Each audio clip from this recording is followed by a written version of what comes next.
Hello everyone, I am back today with another video, and in today's video we are going to discuss about using custom fonts in Flutter. It is very easy to configure Flutter application to use the custom font, and with a few easy steps we can achieve that. The first step that we need to do is to import the font file into our application, and next we reference that file in our pubspec.yaml,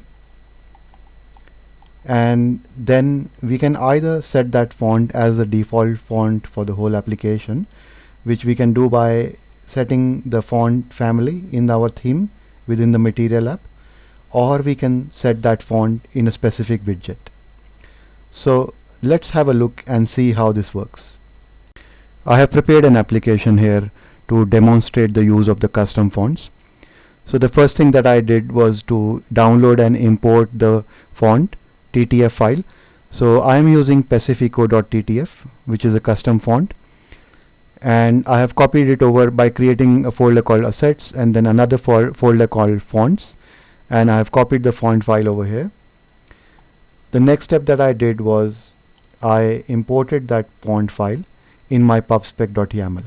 So under Flutter you create a fonts, and then within the fonts you provide the family name, and then you provide the actual font file that you want to use. Once that is done, you can go into your widget, and wherever you want to use that font you can provide the font family in the text style.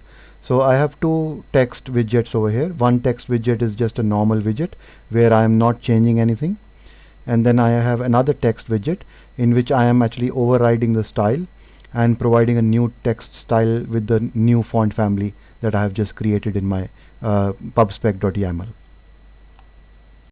Now let's run the application and see this in action. It's launching the app now,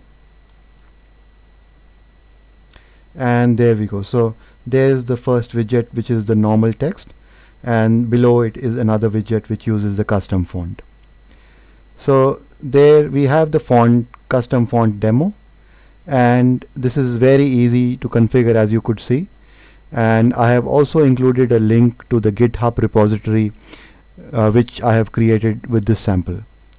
So I hope you like this video, and thanks a lot for watching.